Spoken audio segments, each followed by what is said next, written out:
Auzu billahi minash-shaytanir-rajim. Bismillahir-rahmanir-rahim. Assalamu alaikum wa rahmatullahi wa barakatuhu. All praises be to Allah and peace be upon to His beloved Messenger. Dear students, hope you to be in good spirits and wish you a very bright and refulgent future. As you know, currently we are discussing the chapter number third from the diary of a young girl, Anne Frank. I have give you the explanation of the chapter. Now there are some textual questions to be answered. Let us get started.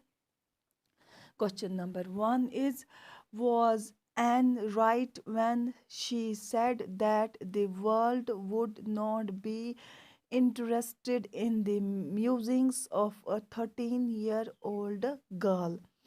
Answer to this question is no, and was proven wrong because the world was surprised to go through the musings of a 13-year-old girl. The diary she wrote became the international bestseller.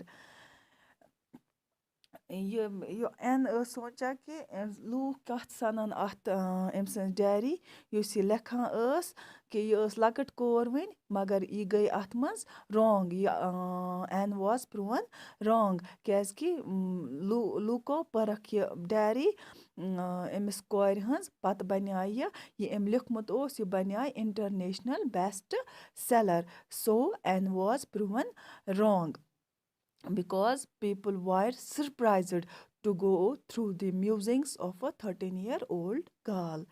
Question number second: in which language was the diary of Anne Frank originally written?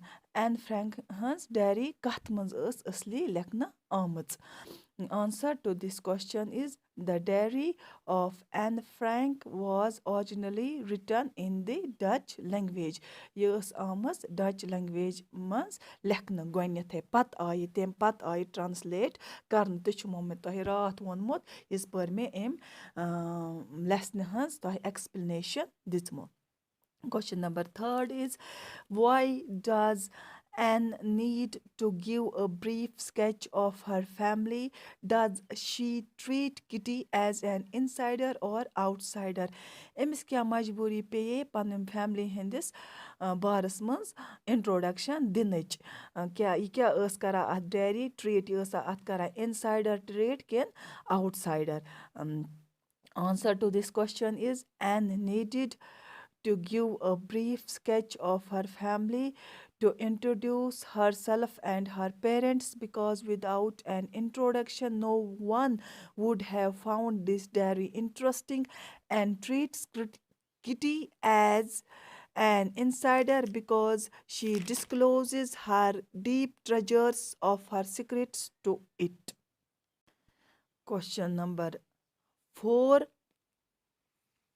گۄڈٕ دِمو بہٕ تھوڑا تۄہہِ یَتھ بارَس منٛز question number 3 کِس بارَس منٛز اینَس پیٚیہِ تَوَے مجبوٗری پَنٕنۍ فیملی ہُنٛد اِنٹرٛوڈَکشَن دِنٕچ کیٛازِکہِ اگر ییٖتِس کالَس نہٕ یہِ اِنٹرٛوڈَکشَن دی ہے پنٛنہِ فیملی ہٕنٛز یہِ بَنہِ ہے نہٕ اِنٹرٛسٹِنٛگ کینٛہہ تہٕ یہِ ٲس کَران پنٛنہِ اَتھ ڈیری یَتھ زَن ناو اوس کِٹی اِنسایڈَر کیٛازِکہِ أمۍ کٔرۍ تٔمۍ تِم سِکرِٹٕس ؤنٮ۪ن اَتھ ڈِسکلوز کٔرِنۍ یِم زَن نہٕ أمۍ کٲنٛسے نِش ٲس ؤنۍمٕژ کیٛازِکہِ یہِ ٲس اَتھ ٹرٛیٖٹ کَران as her true friend. Now, question number 4 is how does Anne feel about her father, her grandmother, Mrs. Kerberos, and Mr. Keesing? یہِ کیٛاہ ٲس کَران یِہنٛدِس بارَس منٛز فیٖل پنٛنہِ نانہِ ہِنٛدِس بارَس منٛز پنٛنِس مٲلۍ سٕنٛدِس بارَس منٛز بیٚیہِ یُس أمِس نٔرسری منٛز ٲس سۄ ہٮ۪ڈ مِسٹرٛس تٔمۍ سٕنٛدِس بارَس منٛز تہٕ یُس أمِس میتھ ٹیٖچَر اوس پَرناوان تٔمۍ سٕنٛدِس بارَس منٛز کیٛاہ ٲس Anne سونٛچان. Answer to this question is Anne felt that her father was the most adorable father in the world. She loved her grandmother very much and missed her after her departure. Mrs. Gerperus was the headmistress of the nursery school, and she always loved Anne as her own daughter. Mr. Casing was the maths teacher who irritated Anne with continuous assignments for talking more in the class, but he also was good at heart. یُس زَن أمۍ سُنٛد N کے ٲس سونٛچان پنٛنِس مٲلۍ سٕنٛدِس بارَس منٛز سُہ ٲس سونٛچان أمۍ سُنٛد یُس یہِ مول اوس یہِ چھُ ساروِیو کھۄتہٕ اَصٕل مول دُنیاہَس منٛز یہِ اوس وَنان أمۍ چھِ کَران اَتٮ۪تھ أمِس رٮ۪فَر ایز اٮ۪ڈاریبٕل فادَر اٮ۪ڈاریبٕل گوٚو یُس زَن واریاہ لَویبٕل آسہِ یُس زَن واریاہ چارمِنٛگ آسہِ واریاہ خوٗبصوٗرت آسہِ پنٛنہِ نانہِ ٲس یہِ واریاہ زیادٕ پیار کَران ییٚلہِ أمِس سۄ مۄے نانۍ تمہِ پَتہٕ ٲس یہِ واریاہ زیادٕ تٔمِس مِس کَران یُس زَن أمۍ سٕنٛز یہِ نٔرسری ہٮ۪ڈ مِسٹرٛس ٲس یہِ ٲس أمِس یِتھ پٲٹھۍ پیار کَران زَن یِتھ پٲٹھۍ رَچھان یِتھ پٲٹھۍ یہِ پنٛنہِ کورِ ٲس رَچھان کیٖزِنٛگ اوس ماسٹَر أمِس میتھُک یُس أمِس واریاہ زیادٕ اِرِٹیٹ اوس کَران کَمہِ سۭتۍ یہِ اوس أمِس اٮ۪ساینمٮ۪نٛٹ دِوان کیٛازِکہِ یُس یہِ اٮ۪ن ٲس یہِ ٲس واریاہ زیادٕ کَتھٕ آسان کَلاسَس منٛز کَران مگر یہِ تہِ اوس واریاہ اَصٕل اِنسان أمۍ سُنٛد math teacher he also was good at heart. Now, question number 5th is, what does N write in his first essay? N کیٛاہ لیٚچھا پنٛنہِ فٔسٹ essay منٛز گۄڈنِچ essay منٛز کیٛاہ لیٚچھا N? Answer to this question is, in her first essay assigned by her teacher for talking in the class, and says that talking was the natural trait in children. She further says that talking was her inherited trait, as her mother used to talk much, so and cannot help that trait. پنٛنِس گۄڈنِکِس اِساینمٮ۪نٛٹَس منٛز لیٚچھان أمۍ دَپیٛان کہِ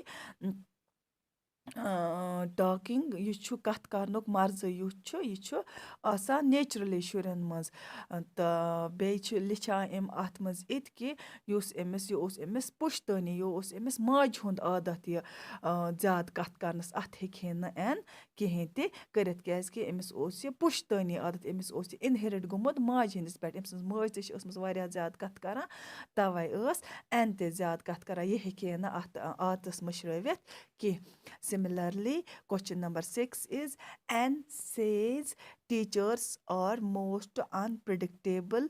Is Mr. Keesing unpredictable? How? Question number 6 چھُ وَنان کہِ N ٲس وَنان ٹیٖچٲرٕس چھِ اَنپِرٛڈِکٹیبٕل آسان یِہُنٛد نہٕ اِنسان ہیٚکہِ بِہیوِیَر پرٛڈِکٹ کٔرِتھ کینٛہہ یِم اَنپِرٛڈِکٹیبٕل آسان یِم نہٕ سَمٕجھ تَرَن سَہل سَہل کینٛہہ. Is Mr. Keesing unpredictable? کِتھ پٲٹھۍ اگر Mr. Keesing چھُ unpredictable, explain how he is unpredictable. Answer to this question is yes, obviously Mr. Keesing is unpredictable in nature. He assigns one after another assignment to an on chatterbox, an incorrigible chatterbox, but when an composes the poem as an assignment, after that Mr. Keesing unpredictably neither punishes Anne for talking in the class nor assigns her any further assignments.